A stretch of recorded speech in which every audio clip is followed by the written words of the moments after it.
Good day, ladies and gentlemen, and welcome to another channel with Newstin, discussing the errors in physics. Today, we shall be discussing the photon theory error in photoelectric effects with the outline presented, which includes the introduction, history of light, nature of light, discovery of electromagnetic waves, models of the atom, photoelectric emission experiment, classical wave theory, Einstein's particle photon theory, the modified/new wave theory, and the conclusion. Now, we will be discussing and looking at the introduction. The introduction specifies the photon theory of light, the particle theory of light, which describes light as being made up of particles called photons. The photoelectric effect was first discovered by a German scientist called Philipp Lenard. Before this time, there was a theory of light which described the property and nature of light, which was the classical wave theory of light proposed by Christian Huygens. This theory was proposed as to describe how light exists in interaction with its surrounding. During this time, another theory of light was proposed by Sir Isaac Newton, in which he described light to be made of particles or corpuscles. The particle theory of light was developed by Albert Einstein as to solve the mysteries of photoelectric effect, which was not understood by classical wave theory. From here, we move to the history of light. In the history of light, the two pioneers and ideas which govern the nature and existence of light in the era of the 17th century was developed by Christian Huygens and Sir Isaac Newton. These two men had different views on the nature of light and how light existed. Christian Huygens supported and believed light to be a wave disturbance, while Sir Isaac Newton believed and supported light to be a particle, or made up of string of rapidly moving particles, which he termed or called corpuscles. The experiments conducted by many scientists, such as Thomas Young in the 19th century, confirmed Christian Huygens' view to be correct about light being a wave, because in situations where refraction of light occur, with light moving from less dense to denser mediums, the speed of light decreased as Huygens had earlier claimed, but contradicted Sir Isaac Newton's views of light, where light will be faster in denser mediums. These experiments paved way for the scientists James Clerk Maxwell and Heinrich Hertz, who in the later part of the 19th century developed formulas and theories which described the speed of light as a wave and its relationship to its frequency and wavelength. In the pictures we see the formula C equals F lambda, where C is the velocity or speed of light, F is the frequency of the light wave, and lambda is the wavelength of the light. James Clerk Maxwell, in his experiments and calculations, measured the velocity of light to be 2.998 times 10 to the power of 8 meters per second, or 3 times 10 to the power of 8 meters per second approximately. He denoted the velocity of light with the symbol c. Through this work of Maxwell, he discovered that light is an electromagnetic wave, which means that light is electricity traveling at very high frequency. This work was later verified by Heinrich Hertz experimentally, and he used the formula relation C equals F lambda to support the claim of Maxwell. Further experiments were carried on blackbody radiation. Blackbody radiation involves the emission of certain amount of energy from the body of an hot object at certain temperatures, as the heated objects changed color at specific temperatures. It was known that the electromagnetic spectrum, visible light, consisted of different colors, and another wave called the infrared and ultraviolet wave energies, which were heat to the body. Thus, scientists were in puzzlement as to see if there was a relationship between the frequency of the light color and the temperature of the body. This thus led to the light quanta or quantum theory of light, developed by a German physicist named Max Planck. Before the quantum theory, there were different formulas and relations as to relate the frequency of the body to the temperature of the body. But all of these formulas and relations failed as there was inconsistency at lower temperatures and at higher temperatures. At lower temperatures, the curve was shown to move in particular order, but at higher temperatures, the curve moved in a different order, and thus there was need for a different theory and formula which would satisfy both the higher and lower temperatures. This thus resulted to the quantum theory of Max Planck of discrete bundles of energy at certain frequencies with the formula relation E equals to hf, where E is the energy of the wave or energy emitted, h is the Planck's constant of magnitude 6.6 times 10 raised to the power minus 34 joules second, and F is the frequency of the energy at that temperature. Quantum theory or light quanta describes the energy to be discrete and made up of particles, which carry specific energy amount. From here, we move on to the models of the atom. Prior to this time, in which the electromagnetic waves were being discovered, the atoms which make up matter were sought after by scientists as to understand the structure and components of the atom. The first structure of the atom, which was developed by Joseph John Thomson, also known as J.J. Thomson. The structure of the atom involved the atom containing equal positive and negative charges, which make up the atom, with the positive charge directly next to the negative charge of the atom. The model of J.J. Thomson was abandoned due to the experiments of Ernest Rutherford as to confirm and verify Thomson's model, in which he discovered something else, where he found the nucleus of the atom with the proton or positive charge at the center and the electron at a distance from it, the electron being the negative charge. Rutherford proposed his model of the atom with the electrons revolving around the proton in the nucleus, similar to the planetary system of the Sun and planets. The Rutherford model of the atom, however, had some defects because the electrons were accelerating and decelerating as they revolved around the nucleus. Because according to the electromagnetic theory, it is known that an accelerating charge radiates energy to its surrounding, and thus the electron should lose energy and collapse into the nucleus and vanish. This caused the abandonment of Rutherford's model of the atom. Another model was proposed by the Danish physicist named Niels Bohr. Bohr proposed a model of the atom similar to Rutherford, but in his own model, the electron orbited the nucleus of the atom in fixed circular orbits, with the electron and proton as particles. These fixed orbits showed that there was a minimum distance the electrons could be close to the nucleus of the atom as they orbited the nucleus. This model thus solved the problem of Rutherford's model, but this model was also abandoned because of the line and absorption spectra which it could not explain. Bohr's model involves different fixed energy levels similar to an elevator in a building, where electrons cannot exist between energy levels and can only jump from one energy level to another. This thus brings us to the atomic model of the Austrian physicist Erwin Schrödinger. With his wave model of the atom, Schrödinger describes the electron and proton and the atom to be a wave.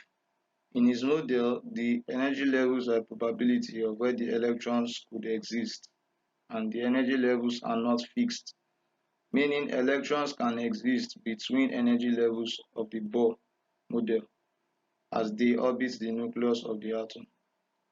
Schrödinger's model was the most satisfactory and accepted as it could explain all known properties and phenomena of the atom, including the line and absorption spectrum. In the previous model, the atom was viewed as a particle. This thus brings us to the photoelectric emission experiment.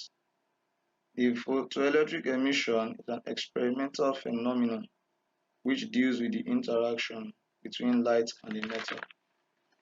In the photoelectric effect, An experiment was carried out by a German physicist named Philipp Lenard around the year 1904, in which he made unique and unusual discoveries in it.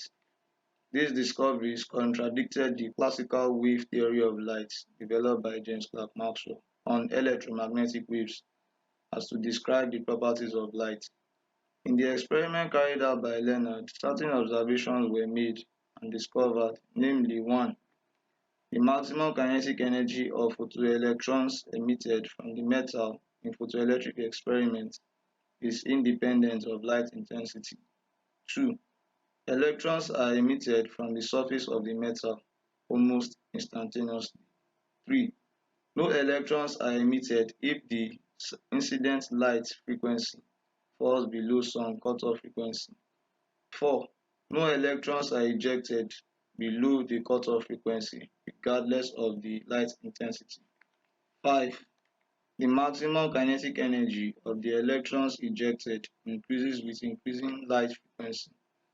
In these results attained, the first talks about the kinetic energy of the electrons emitted or ejected in interaction with the incident light being independent of the light intensity, and the second indicates the electrons which were emitted or ejected from the metal when light was shone on it is almost instantaneous, meaning almost immediately. The third talks about a certain frequency or energy, which is the light incident on the metal, must possess or attain for the electron to be emitted from the metal.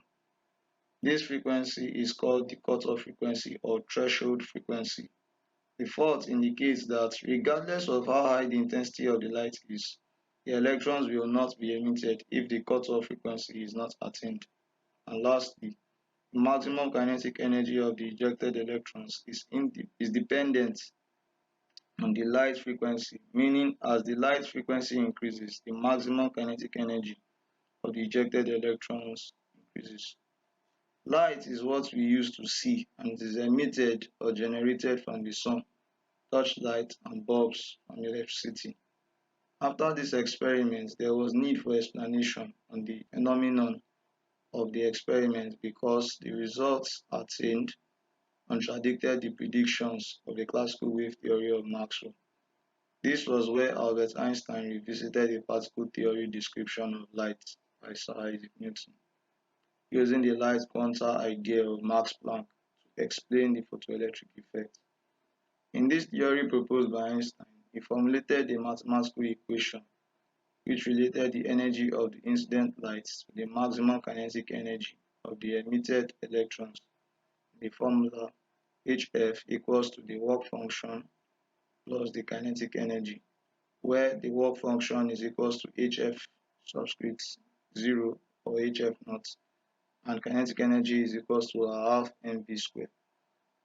The theory by Einstein proposed light to be made up of particles called photons, and each photon that makes up the light carries a separate discrete energy, E equals Hf.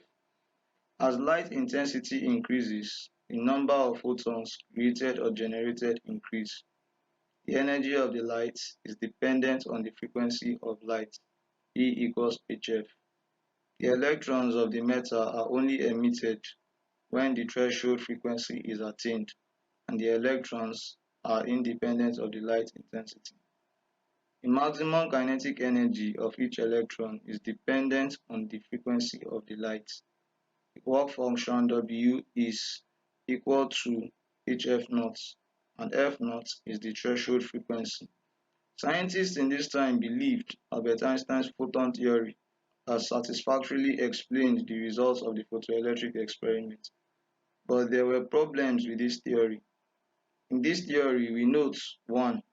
If increase in intensity of light leads to increase in number of photons, then where did the extra photons come from, since intensity of light is increase in the energy of the light?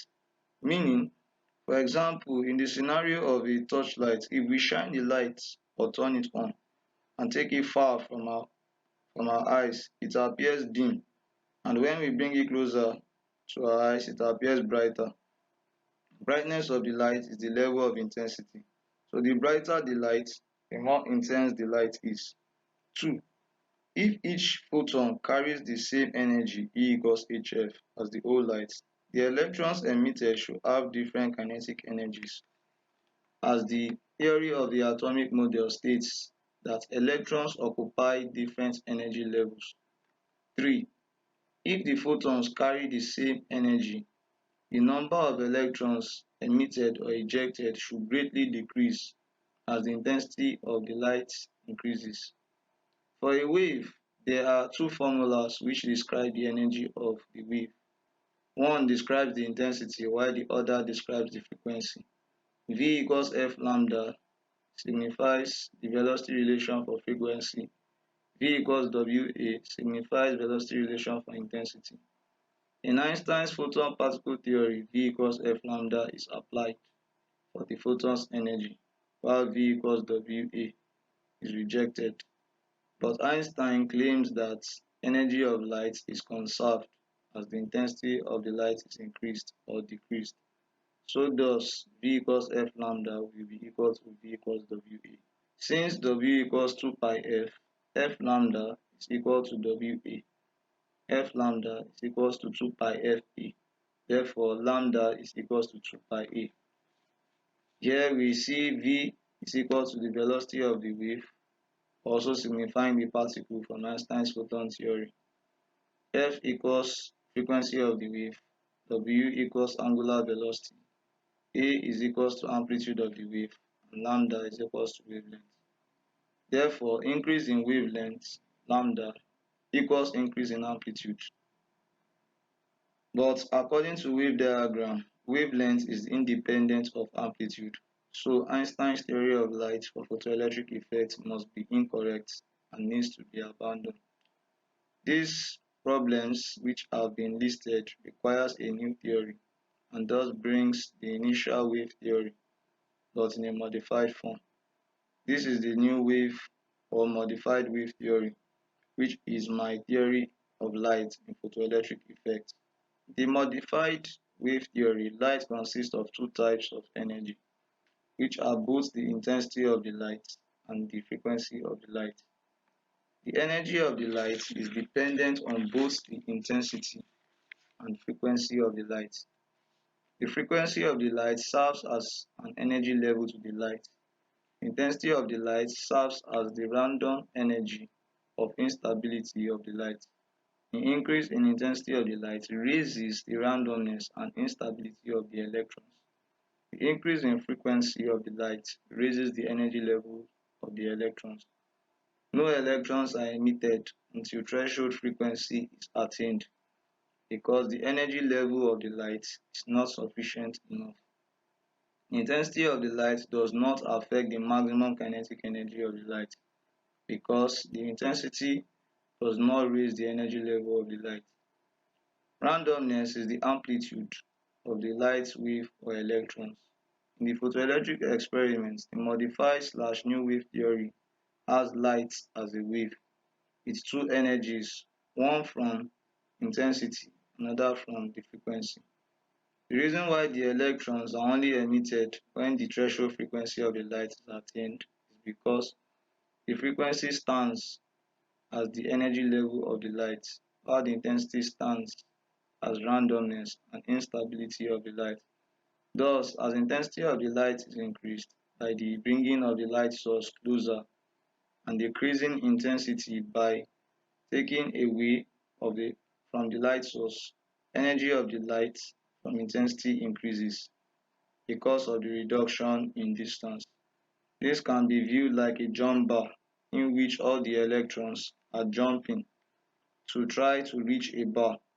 The intensity of the light gives the electrons more jump power, but they cannot stay at the jump bar if the energy level of the frequency, which is the threshold frequency, is not present. So, increase in the number of emitted electrons is after threshold frequency is attained. In the modified wave theory, electrons emitted undergo different work function, unlike the Einstein photon particle theory, where the electrons in the metal have the same work function. In conclusion, The photon theory of light cannot be accepted as these problems in explaining the photoelectric effect arise. The modified/new wave theory explains and satisfies all the conditions of the photoelectric experimental result. Thank you. So please like the video, share this video as to many that you want to be aware of this information, comment and subscribe to the channel. I have the material in a book published on Amazon.com in the link below. Please support by ordering books on Amazon.com and stay tuned for more.